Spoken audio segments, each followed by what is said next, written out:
We were right at the end of chapter 11, and it won't take us long to finish that up, but we will pick it up from there. We were actually down to verse 34. There had been the discussion of the final rejection of Christ, and they still had questions. And they said, the crowd spoke up. We have heard from the law that the Christ will remain forever. So how can you say the Son of Man must be lifted up? Who is this Son of Man? Okay, this is the law in the broad sense, not just the 10 Commandments, but the law is spoken of, and the prophets had spoken of the Messianic hope. This was the prophecy. This was what was coming. This was what we were all been waiting for. And Jesus says, I'm him. And then he turns around and says, but I'll be lifted up. Now, they understood exactly what he meant by lifted up. They knew it would be crucifixion, because that was a common phrase of how that was discussed. So their question is, okay, if you're the Messiah and you're going to restore the kingdom, how are you going to restore the kingdom if you're hanging from a cross? That does not make sense. And so then Jesus told them, you're going to have the light just a little while longer. Walk while you have the light before the darkness overtakes you. The man who walks in the dark does not know where he's going. Put your trust in the light while you have it, so that you may become sons of light. When he had finished this, Jesus left and hid himself from them. He says, I'm going to be here a little bit longer, but you have to walk in the light. And this is, of course, discussing him being there right now, but also they're going to walk in the light after he's gone. They don't understand that reality at this point. But he's contrasting, of course, in a spiritual sense, the light that he brings into the world, which is a dark world filled with sin. So if you're going to walk with him, you're going to be walking the light. Walk with the world, you're going to be walking in the darkness. And obviously, people who walk in the dark stump their toes on the bedstead and things like that. I mean, you've done that. I haven't done that, by the way. I don't walk any better in the dark than I do in the light. However, my parents told me if they ever call me sleepwalking, they never wake me up. But if you walk in the dark, you're going to have problems. And spiritually speaking, you're going to have very dramatic problems. So this will be, or is, the last public discourse that Jesus has. From this point on, he'll talk, but it won't be in the sermon format that he's used up to this time. And we see, again, it's a very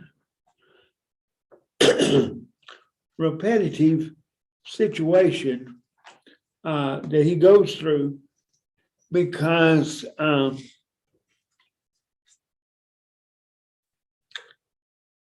just a second. Okay. Okay. It's a very repetitive situation because he keeps having to go over the same information over and over and over, and the same Jewish people have the same questions, and the Pharisees have the same criticism, and John continues to let us in on the frustration that Jesus must have felt when he cannot get anyone to understand what he's talking about, including his own disciples who are with him 24/7 and have seen everything that he's done, and they don't understand either. Now, at this point, he stops speaking to the crowds, according to John's writing, but makes his points to the disciples to smaller groups. Verse 37, even after Jesus had done all these miraculous signs in their presence, they still would not believe in him. This was to fulfill the prophecy of Isaiah, the Lord, who have believed your message, and to whom has the arm of the Lord been revealed. For this reason they could not believe, because Isaiah says elsewhere, he has blinded the eyes and deadened their hearts, so they cannot neither see nor with their eyes, nor hear with their understand with their hearts, nor turn, and I would heal them. All right, let me ask you a question. Does that verse not go kind of say they didn't have any choice? Who's doing the blinding? Who's doing the hardening of the heart? According to that, it's the Lord. Well, how can we square that, if you will, with the idea that people have free choice, free will, and it's not predestination? I think of Pharaoh. Pharaoh hardened his own heart, and then God just hardened it some more, or allowed him to go ahead and continue along that path. Okay. All right. So in other words, if you're dealing with someone who is an unbeliever, and from God's perspective, now we can't judge this, but when God knows that you're not going to be a believer, but you made the choice of not believing. All right. So the more tests he puts in front of you, the more questions he asks, he already knows the answer. But what's going to happen? You're going to get harder and harder and harder, not turn around. So the more questions he asks, the more tests he puts in front of you, the harder your heart's going to be. I've heard them use the illustration with Pharaoh, and it works here as well, of the idea of having, if you have hot cement and you take a pound of butter and put it on hot cement, it melts because that's the consistency of butter. If you take clay and put it on exactly the same sidewalk, what happens to it? It gets hard. Why? Because it's what it's made of, what you've made of it, as it were. So the more God tests someone, the more likely they are to go the direction they're headed. But they still have a choice. They can turn around. It's not that they can't turn around. God knows the kind of person they are, they're not going to turn around. Isaiah said this because he saw Jesus' glory and spoke about him. Yet at the same time, many even among the leaders believed in him, but because of the Pharisees, they would not confess their faith for fear that they'd be put out of the synagogue. For they love praise from men more than praise from God. Unfortunately, that's a fact that we deal with today. And that's, people are more concerned about how I'm going to be perceived, how people are going to treat me, and they choose to believe in God, but not wholeheartedly, because if you believe it wholeheartedly, people will make fun of you and people will know you're a Christian. So we have what I call closet Christians. They're Christians. I'm not judging them. I'm not condemning them. But you got some Christians that are out professing Christ. And you got other Christians who are in the closet going, well, I'm a Christian, but I'm not very good at this. I don't want to risk getting my feelings hurting someone else's feelings, or maybe being persecuted. So I think I'll just stay in the closet. Now, I don't know what God will do with the closet Christians. Okay?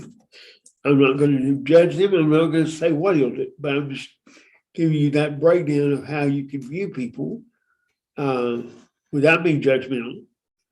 But when you see people who are Christians on Sunday when it's appropriate and not so much on Tuesday when it's not, gives reason to wonder. And this is what Jesus is dealing with here. Now, based on the way the scripture is read or stated, I wouldn't think too highly of the closet Jesus follower in this with these two verses, because it implies pretty strongly that God's not happy with those who are controlled by outward circumstances and not faithful to him on a regular basis. But it's very easy to do. It's very, very easy to fall into that trap because it's scary, to be a Christian all the time. It's much easier to be a part-time Christian. And by the way, not only am I a part-time Christian, I get to pick the part I'm going to be a Christian. In other words, it's not a schedule. It's just when it's convenient for me, I'll be a Christian and stand up for Jesus. And when it's not so convenient, or it could be embarrassing, or it could be challenging, or whatever, I'll choose not to deny Christ.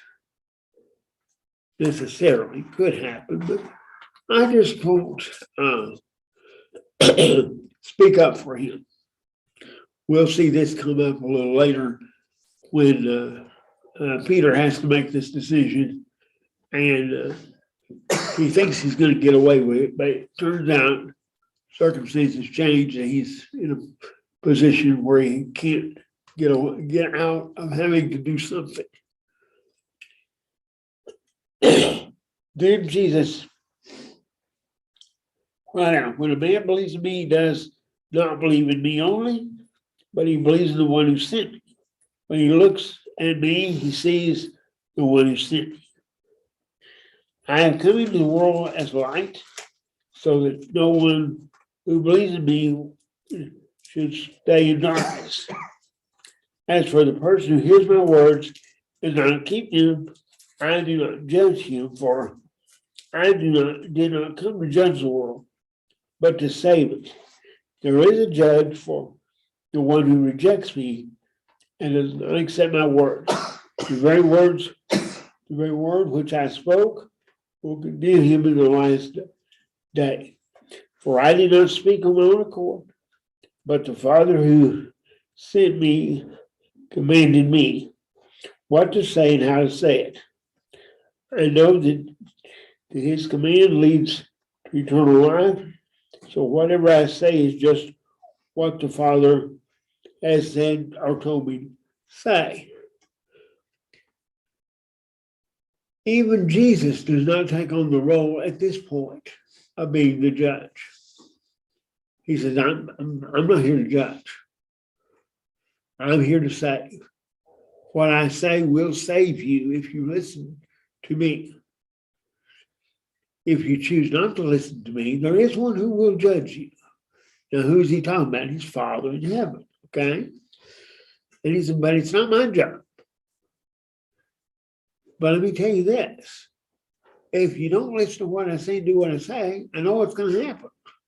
Because, see, I know my dad pretty well. Been with him a long time. And he's very consistent. Now, how does that apply? How can we understand that in our world? What about this idea of judge not lest you be not judged? We criticize or we point out a problem that individuals are having or an individual is having, and the individual says, you can't do that. You can't judge me. We can't judge anyone. We must be what's the word right now? There's a key word. It's all over our whole society. Tolerant. You what? Tolerant. Yes, we've got to practice tolerance, folks. Come on. You know, if you're not being tolerant, then you're a bad person. That's true in our society and it's true in our religion. All right. Well, what about that?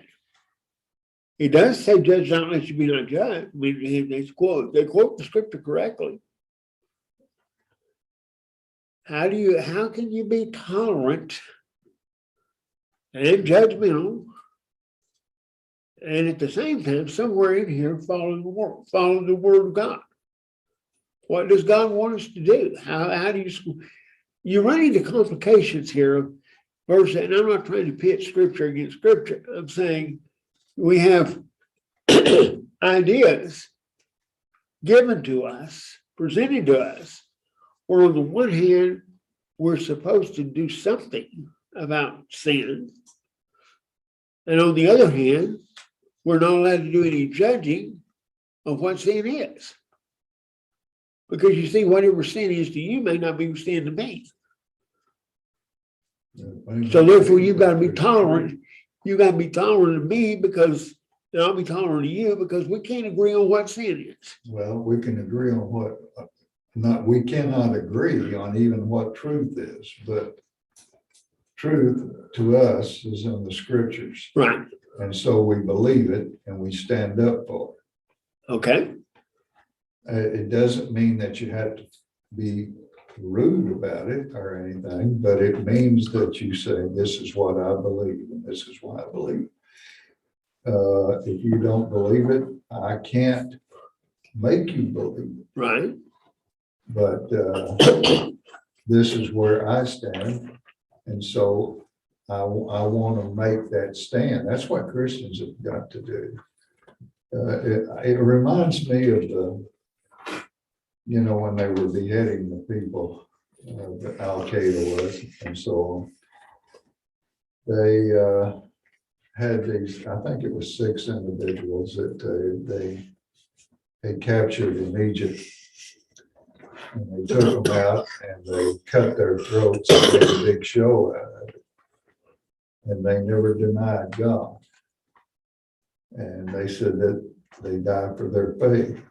And to me, that was a great testimony.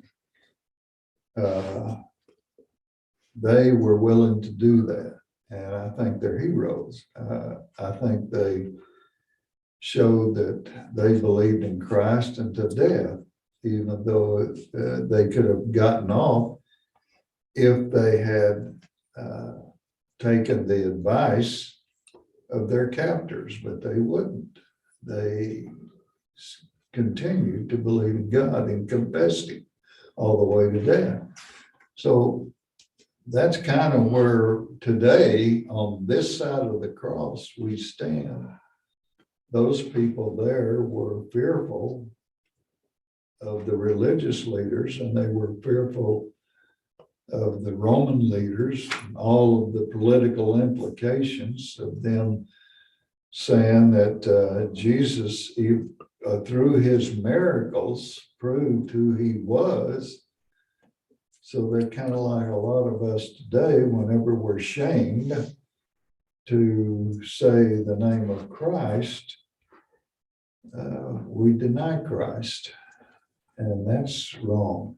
That's not what Christ wants. Right. Okay. So basically, how can we determine this? Well, partly and maybe totally, we deal with it by testing the spirits, which we're told to do, by the way, and we're to acknowledge the fruit that a plant gives. Jesus said, if you have a good plant, it gives good fruit. If you have a bad plant, it gives bad fruit. How do you know a good fruit? How do you know a good plant from a bad one is? By the fruit. How can I know what kind of person an individual is? By the fruit that I see in them. Now, I can't just take a snapshot and say, gotcha, because I don't know the heart. but over time, I still won't know exactly the heart. There's no way I can do that. So therefore, I can't do that. But I'm not judging anybody when I say the scripture says, and then we deal with scripture. I'm not the judge. God's the judge. Christ is the judge. However, they did leave this information here for us to use. It does lay out certain value systems. It lays out certain instruction. It lays out certain guidelines, and we're to use those guidelines. Therefore, if I say to an individual says to me, it doesn't matter. I'm not pointing fingers. By the way, you know the old joke where, or the old statement when you point your finger at someone, you got four pointing back at you. Not in my case. We don't know where the four are going to go. But nonetheless, side note there. Anyway, fact is that I'm not judging when I point out what Scripture says. I'm simply saying this is what Scripture says. If, for example, if you read a scripture and it says, in order to be saved, you must be baptized. And this person has not been baptized. Am I judging them when I say, the Bible says you're lost because you have not been baptized? They will say I am. But I'm just putting what their life is up against Scripture. They do the same with me. That's the way it works. You know, if you see the kind of life a person lives, and you put that up against Scripture, you can make a pretty good assessment of what's going on. Now, you're still not the one going, I mean, I could say to them, you're going to go to hell. Or I could tell them to go to hell. Wouldn't matter, because I'm not doing the transporting to hell anyway. Somebody else will do that. But if I say to them, I'm concerned about your lifestyle, about your situation, whatever it may be, that according to Scripture, it says, if you continue in this fashion, you risk the possibility of spending eternity in hell. Am I judging? Or am I revealing God's word? And I'm pointing out, they're going to say I'm judging because they don't want to hear that. But am I really judging? In fact, can I do it? If you think about it, can I even do judging? Not on that level. Now I can judge on other things, but the lost or saved of an individual is I have no control over that. So I can't judge. You'll hear someone say, well, you know, I don't want to, well, let me just put it this way. I've had people come to me and they have said, my cousin, my son, my daughter, my wife, my husband, whoever, they died without having the benefit of being baptized into Christ. Well, what do you think is going to happen to them? They don't want to hear what you say. They don't want to hear what they don't want to hear what I'm going to say. And what becomes the right answer? Now, I'm not saying you back down and be a coward about it, but what is the right answer? The right answer, as far as I'm concerned, is I cannot answer that because God will decide. However, I don't stop there. However, here's what the Bible says. Okay? Because if I say, well, I think they're in hell right now, that puts me in the judging category. You know, and that may be what I think. And it's not because I want them to be there. That's the other point. A lot of people, you know, when you say, I'm concerned about your salvation, they say, you're judging. I'm going, I'm not judging. If I were judging, I wouldn't be concerned about your salvation. If I wanted you to go to hell, I'd just leave you alone. If I don't like you and didn't care, I'd just leave you alone. It's but the fact that I do care, the fact that I am concerned, indicates that I want you to know what the truth is. Now, if you choose not to obey the truth, I can't help that. That's outside of my control. But it is inside my control to make the statement that this is what the Bible says. And then we can discuss what it says. You're probably not going to agree with me. But at the time of final judgment, they're not going to be able to say, well, I didn't know, no one ever told me that. See, that's a concern I've got. When we see people we know, I don't know what the judgment's going to be like, but when you see people you know and they are lost, and they sort of look at you like, well, you could have explained this to me, but you didn't even try. I don't know what that's going to be like, but I don't really want that feeling. So you try to explain. Now, once you try to explain, they're not interested. They don't want to know. Okay, I have at least done my part. I attempted to teach you the truth. What your belief is on it is up to you, and how you react to it. God told us to plant the seed. He said, I'll take care of the growth and I'll take care of the harvesting, okay? You'll put it in the ground, there's gonna be ground that isn't any good. But he didn't say, well, you decide what ground you're gonna put it in. He says the sower went out to sow and he sowed a list of 4 or 5 different types of land. So the sower doesn't say, well, that's roadside there, birds are gonna eat it, there's no wasted seed over there. He just scatters the seed and lets God do what God does. So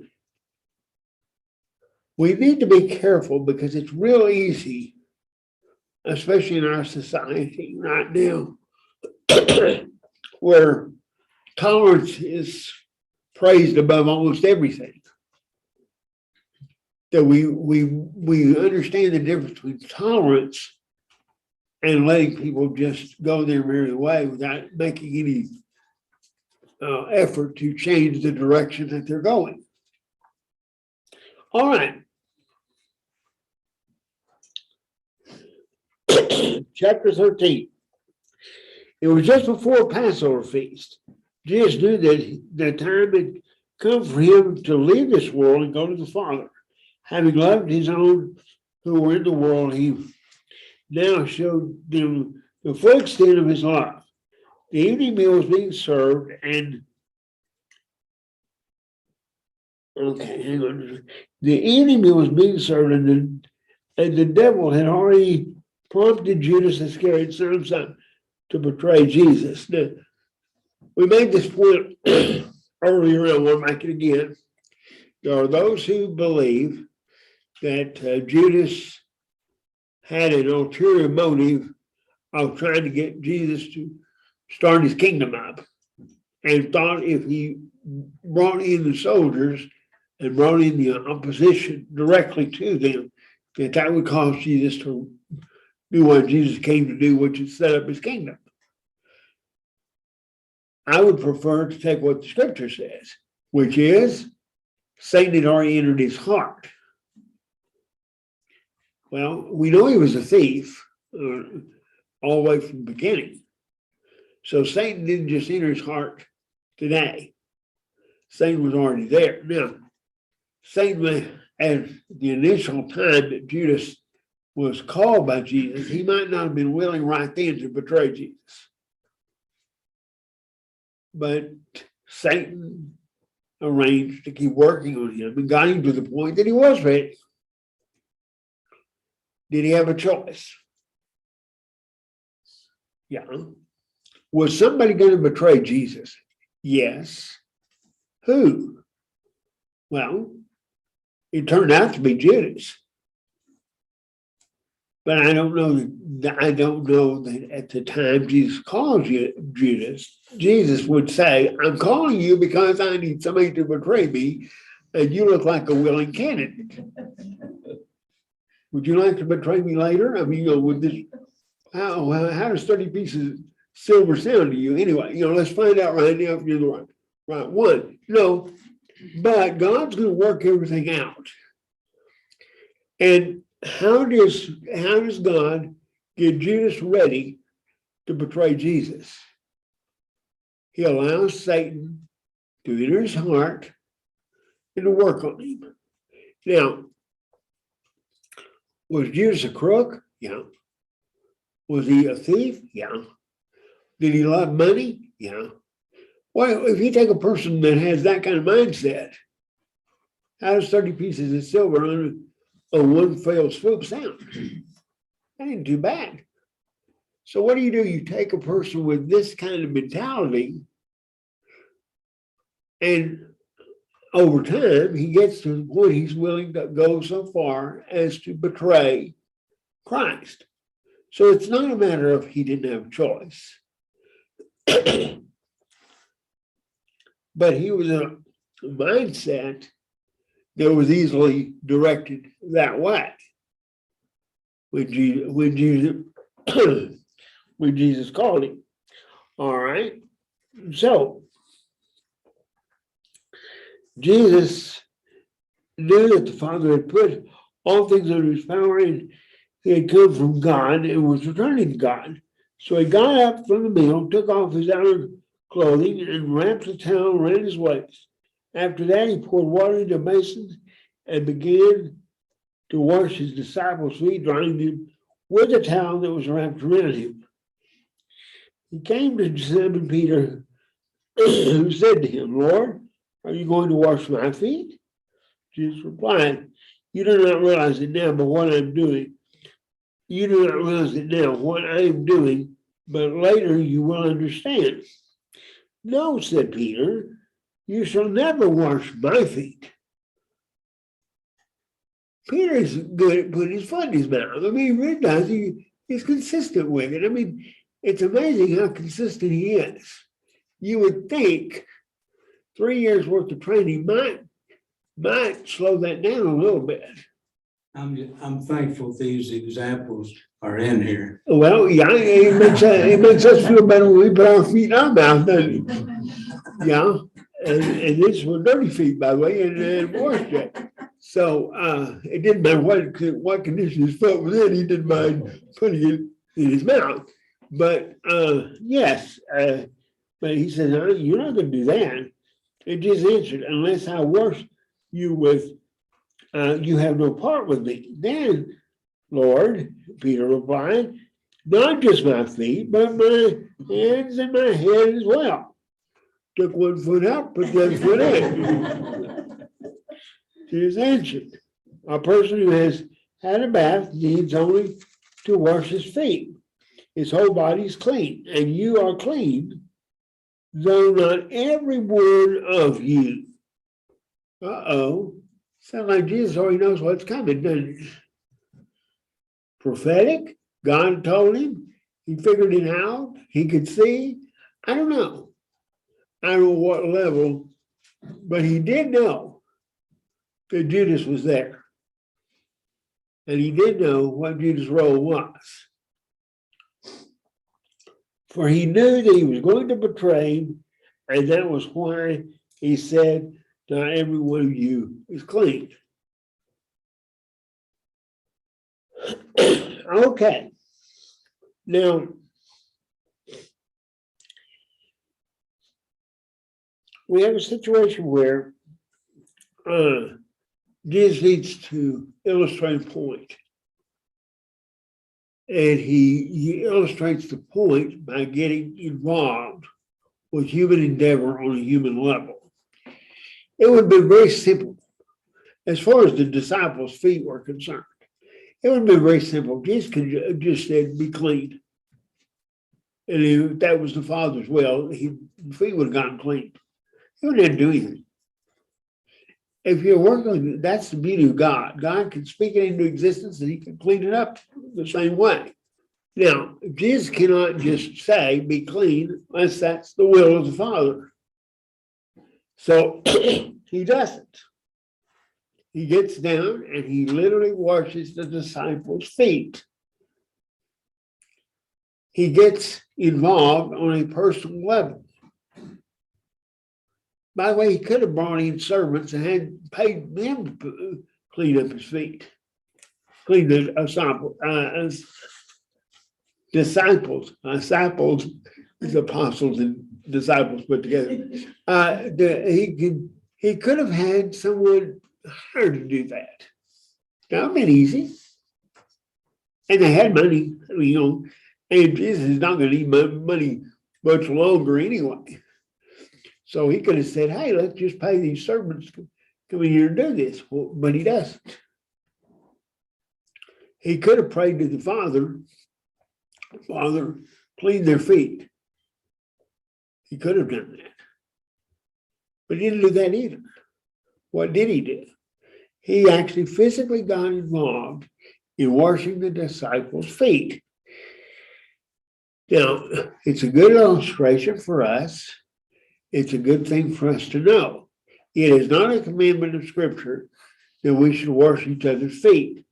And I say that because there are religious groups who periodically have a service of foot washing in their service based on the Scripture. And so there's anything wrong with the idea, but it's not a commandment of God that we do that. It's not a part of our work. It's not part of the worship service. So it's not necessary for us to do that. The groups that do this, the religious groups that do this, they announce it ahead of time that, in 2 weeks we're going to have foot washing. Now there's a reason to do that, because they would appreciate you getting your feet clean before you get there, because they really don't want to wash dirty feet. So, we're going to tell you 2 weeks ahead of time, we're going to do this on next Sunday night. So please, get them clean. Then we'll ceremonially wash feet. Jesus did not ceremonially do anything. He literally washed their feet. Well, of course, he comes to Peter, and Peter goes from one extreme to the other, as he's noted for doing. He goes from the extreme of, you're not going to wash anything, you're going to have to wash everything, because, okay, if that's how I get in, then I want all the way in. And Jesus said, no, that's not how you get in. That won't accomplish anything. When man decides what God wants done, it seldom ever works out well. God says, this is what we're going to do. And man says, well, that's fine, but I want to do this too. Well, that's beyond what God said to do. So don't assume that you can improve on God's ideas. When God says do it this way, then do it that way. And don't get creative. As a general rule, through Scripture, I think you can see that God does not appreciate man's creativity, okay? He doesn't say, wow, that was really good. I'm glad you thought of that, because that would have gotten by me. No. He says, this is exactly what I want you to do. Do it. Don't do any more. Don't do any less. Do what I tell you to do. So,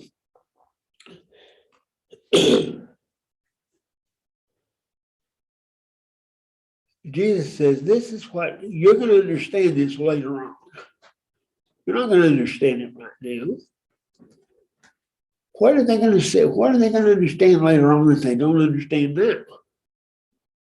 Service. Okay, service.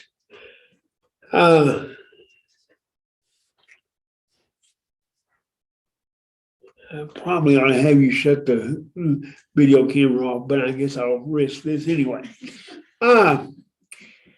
One of the things that we don't talk about in the body of Christ, probably in general, I've only been here so I can't speak to everywhere else. But when was the last time you heard a class series or a sermon or a series of sermons on the idea of Christian service? What is Christian service? How do we do Christian service? Should it be done? Well, according to this, it probably should be done. Well, what does it look like? Many congregations are not agreeing on it. When a problem comes up, what's the first thing we do? Do what? Go to the elders. Well, yeah, but I mean, this person needs help. Okay? What is our solution? Find somebody to help them. How about we take up a collection? Okay? Well, because in the society we live in, money solves everything. So the first thing that comes to everybody's mind is, let's take up a collection and get this problem taken care of. What if it's a problem money can't take care of? That does create a problem. But I know what we can do. Let's pray about it.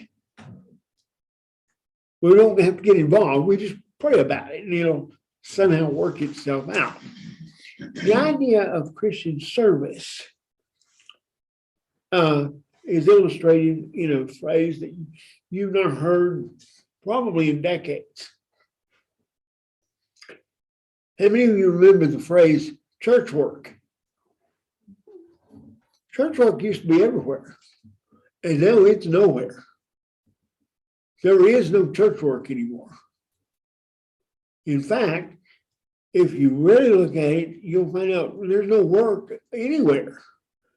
The word work is pretty much anathema in our services and in our classes and in our Bible studies. Partly because as a reaction to the idea of trying to earn your way to heaven, we don't want to earn our way to heaven. We're not working our way to heaven. So therefore, we don't talk about work. However, this scripture says there is work to be done. Now, in this case, it was washing feet. In some other case, it may be cleaning a house.